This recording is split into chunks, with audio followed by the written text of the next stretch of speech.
আন্তর্জাতিক অঙ্গনে আপনাদের স্বাগতম। শুরুতেই জানিয়ে দিব আমাদের হাতে থাকা সর্বশেষ গুরুত্বপূর্ণ আপডেট সংবাদ এবং এরপরেই থাকবে বিস্তারিত। ইসরায়েল ফিলিস্তিন পুরোদমে যুদ্ধ চলছে, আর এই যুদ্ধের সর্বশেষ আন্তর্জাতিক গুরুত্বপূর্ণ আপডেট সংবাদ জানিয়ে দিব। শুরুতেই থাকবে অত্যন্ত গুরুত্বপূর্ণ সংবাদ। আলহামদুলিল্লাহ, পশ্চিমা বিশ্বকে একসঙ্গে গিলে ফেলবে রাশিয়া, বললেন পুতিনের মিত্র অরবান। এরপর থাকবে অত্যন্ত সুখবর, নেতানিয়াহুর বিরুদ্ধে গ্রেপ্তারি পরোয়ানার আবেদনের মার্কিন সিনেটরের সমর্থন। আরও জানিয়ে দিব ইসরায়েলের আরও 3 জিম্মির মরদেহ উদ্ধার। এরপর থাকবে রাশিয়া ইউক্রেন যুদ্ধের সর্বশেষ তথ্য। রাশিয়ার ক্ষেপণাস্ত্র হামলায় খার্কিভে নিহত 7। এবং সর্বশেষ জানাবো ভয়াবহ গরম তাপপ্রবাহ, পাকিস্তানে বন্ধ হচ্ছে একের পর এক স্কুল। দর্শক, এতক্ষণ শুনছিলেন আন্তর্জাতিক গুরুত্বপূর্ণ সংবাদ শিরোনাম। এখন জানিয়ে দিব বিস্তারিত। পশ্চিমা বিশ্বকে একসঙ্গে গিলে ফেলবে না রাশিয়া, বললেন পুতিনের মিত্র অরবান। পশ্চিমা সামরিক জোট ন্যাটোর কোন সদস্য দেশের উপর রাশিয়া হামলা চালাবে এমন আশঙ্কা ভিত্তিহীন। 3 বছরে ইউক্রেন যুদ্ধে তাদের সক্ষমতার সীমাবদ্ধতার বিষয়টি সামনে চলে এসেছে। শুক্রবার তথা আজ এক সাক্ষাৎকারে এসব কথা বলেছেন হাঙ্গেরির প্রধানমন্ত্রী ভিক্টর অরবান। খবর রয়টার্সের। 2010 সাল থেকে ইউরোপীয় ইউনিয়ন ও ন্যাটোর সদস্য হাঙ্গেরির ক্ষমতায় আছেন জাতীয়তাবাদী নেতা অরবান। তিনি রুশ প্রেসিডেন্ট ভ্লাদিমির পুতিনের মিত্র হিসেবে পরিচিত। 2022 সালে ফেব্রুয়ারিতে রাশিয়া ইউক্রেনে পূর্ণ মাত্রায় আগ্রাসন শুরু করলে অন্যান্য পশ্চিমা দেশ কিয়েভকে অর্থ ও অস্ত্র সহায়তা দিলেও বিরত থাকে বুদাপেস্ট। এমনকি ইউক্রেনকে সহায়তা করার জন্য ন্যাটোর দীর্ঘমেয়াদী পরিকল্পনা থেকে বেরিয়ে আসতে চায় দেশটি। ন্যাটোর এই পরিকল্পনাকে পাগলাটে মিশন বলে মন্তব্য করেছেন তাদের দেশের পররাষ্ট্রমন্ত্রী। আজ এক সাক্ষাৎকারে পাবলিক রেডিওকে অরবান বলেছেন, ইউক্রেনীয়দের সঙ্গে একটি গুরুতর ও কঠিন যুদ্ধে লড়ছে রুশ সামরিক বাহিনী। তাদের যদি ইউক্রেনীয়দের একেবারে পরাজিত করে ফেলার মতো শক্তি থাকত, তাহলে তারা ইতিমধ্যেই তা করতে ফেলত।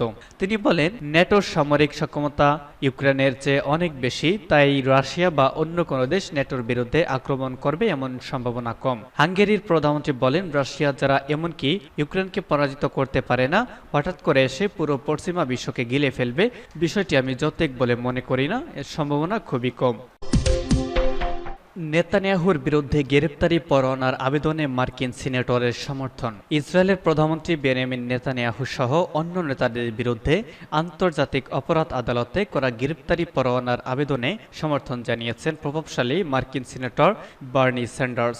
একই সঙ্গে আন্তর্জাতিক আইনকে সম্মান করার জন্য মার্কিন যুক্তরাষ্ট্রের প্রতি আহ্বান জানিয়েছেন তিনি। খবর আনাদোলু এজেন্সির। মঙ্গলবার রাতে বার্নি স্যান্ডার্স বলেন, আমি দেখছি আইসিসি আন্তর্জাতিক আইন ন্যূনতম শালীনতার মান বজায় রাখার চেষ্টা করছে। আমাদের সরকারের অন্তত এটুকু করা উচিত। ফিলিস্তিনের অবরুদ্ধ গাজা উপত্যকায় গণহত্যা এবং আন্তর্জাতিক আইন লঙ্ঘনের অভিযোগে নেতানিয়াহু সহ ইসরায়েলি নেতাদের বিরুদ্ধে আন্তর্জাতিক অপরাধ আদালতে গ্রেপ্তারি পরোয়ানা জারির এই আবেদন করেছিলেন আইসিসির প্রধান প্রকৌশলী করিম খানের। একই সঙ্গে হামাসের 3 নেতার বিরুদ্ধেও গ্রেপ্তারি পরোয়ানার আবেদন জানিয়েছিলেন তিনি। স্যান্ডার্স বলেন, গত বছর আইসিসি যখন রুশ প্রেসিডেন্ট ভ্লাদিমির পুতিনকে যুদ্ধ অপরাধী ঘোষণা করে, তখন মার্কিন সরকার তার সিদ্ধান্তকে স্বাগত জানায়। বার্নি স্যান্ডার্স আরো বলেন, কেউ কেউ যুক্তি দিয়েছেন যে গণতান্ত্রিকভাবে নির্বাচিত ইসরায়েলি সরকার প্রধানকে পুতিনের সঙ্গে তুলনা করা অন্যায্য। পুতিন একটি কর্তৃত্ববাদী ব্যবস্থা পরিচালনা করেন, তবে আমি বলতে চাই গণতান্ত্রিকভাবে নির্বাচিত কর্মকর্তারাও যুদ্ধ অপরাধ করতে পারেন। মার্কিন সিনেটর বলেন, আইসিসি তার কাজ করছে, তার যা করার কথা তা করছে। আইসিসি সিদ্ধান্তে আমাদের সম্মান জানানো উচিত। আমরা শুধু আমাদের জন্য সুবিধাজনক আইনগুলোর প্রয়োগ চাইতে পারি না। তিনি সিনেটরদের স্মরণ করিয়ে দেন যে গত বছরের 7 অক্টোবর ইসরায়েল হামাস যুদ্ধ শুরুর পর থেকে 25,000-এর বেশি ফিলিস্তিনি নিহত এবং প্রায় 80,000 মানুষ আহত হয়েছে।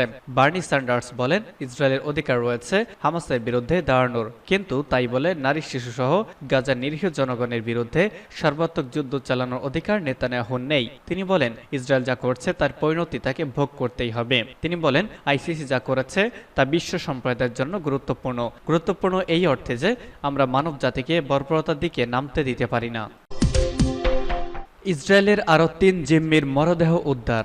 ইসরায়েলের আরও ৩ জিম্মির মরদেহ গাজা থেকে উদ্ধার করা হয়েছে। ইসরায়েল প্রতিরক্ষা বাহিনী আইডিএফ খবর বিবিসি জানিয়েছে ৭ অক্টোবর ইসরায়েলে হামলা চালায় ফিলিস্তিনি সশস্ত্র গোষ্ঠী হামাস। এতে প্রায় ১,২০০ ইসরায়েলি প্রাণ হারায়। হামাস হামলার পাশাপাশি ২৫২ জনকে জিম্মি করে গাজায় নিয়ে যায়। তাদের মধ্যে মরদেহ পাওয়া যায় এই ৩ জিম্মিও ছিলেন। তারা হলেন হানান ইয়াবলনকা, মিশেল নেসেনবাউম ও ওরিয়ন হার্নান্দেজ। আইডিএফ বলছে মরদেহ ৩টি জাবালিয়া শহরের উত্তর দিক থেকে উদ্ধার করা হয়। ইসরায়েলের অভ্যন্তরীণ গোয়েন্দা সংস্থার সঙ্গে যৌথ অভিযানে তাদের উদ্ধার করা হয়। এক সপ্তাহ আগেই আরও ৩ জিম্মির মরদেহ গাজা থেকে উদ্ধার করা হয়। ইসরায়েল বলছে এখনো প্রায় ১৩০ জনের মতো জিম্মি রয়ে গেছে।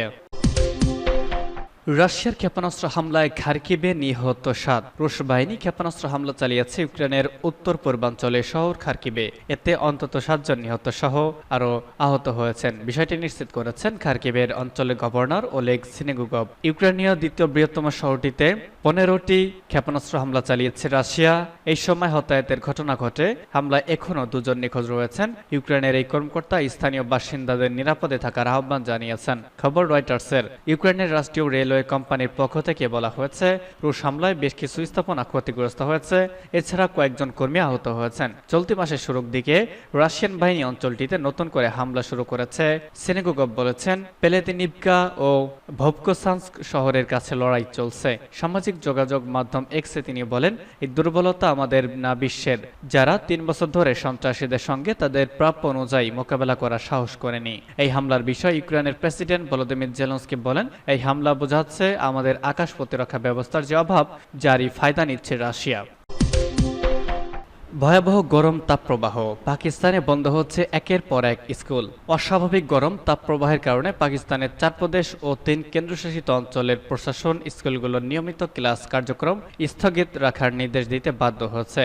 ইতোমধ্যেই দেশটিতে সবচেয়ে জনবহুল দেশ পাঞ্জাবে আগামী ১ সপ্তাহ স্কুল বন্ধ রাখার নির্দেশ দিয়েছে প্রাদেশিক সরকার। গতকাল পাঞ্জাব প্রাদেশিক সরকারের শিক্ষা মন্ত্রণালয় থেকে দেওয়া এক বিজ্ঞপ্তিতে বলা হয়েছে চলমান তাপপ্রবাহের কারণে আগামী ২৫ মে থেকে ৩১ মে পর্যন্ত পাঞ্জাবের সব প্রাথমিক, মাধ্যমিক ও উচ্চ মাধ্যমিক স্কুল বন্ধ থাকবে। কোনো স্কুল কর্তৃপক্ষ যদি চায় তাহলে এই সময় পরীক্ষা নিতে পারবে, তবে সেক্ষেত্রে অবশ্যই শিক্ষার্থী ও শিক্ষকদের স্বাস্থ্যগত নিরাপত্তার ব্যাপারটি সবার আগে বিবেচনা করতে হবে। প্রসঙ্গত পাকিস্তানের রাজধানী ইসলামাবাদ এবং অন্য ৩ প্রদেশ সিন্ধু, বেলুচিস্তান ও খাইবার পাখতুনখোয়ায় গত প্রায় ২ সপ্তাহ ধরে চলছে তাপপ্রবাহ।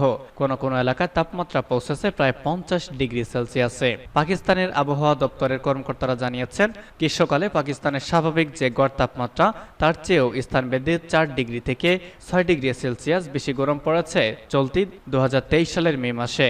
গতকাল এক বিবৃতিতে পাকিস্তানের চিকিৎসকদের জাতীয় সংগঠন জানিয়েছে বড় শহরগুলোতে হিট স্ট্রোক ও অন্যান্য গরমজনিত শারীরিক সমস্যা নিয়ে প্রতিদিন শত শত রোগী ভর্তি হচ্ছেন। আবহাওয়াগত কারণে পাকিস্তানে স্কুল বন্ধ হওয়া বিরল নয়। ২০২২ সালের ভয়াবহ বন্যায় সপ্তাহের পর সপ্তাহ ডুবেছিল দেশটির মোট ভূখণ্ডের ১/৩ এলাকা। বন্যায় সরাসরি ক্ষতিগ্রস্ত হয়েছিল ৩,৩০,০০,০০০-এর বেশি মানুষ। সেবারও দিনের পর থেকে দিন বন্ধ ছিল স্কুলগুলো।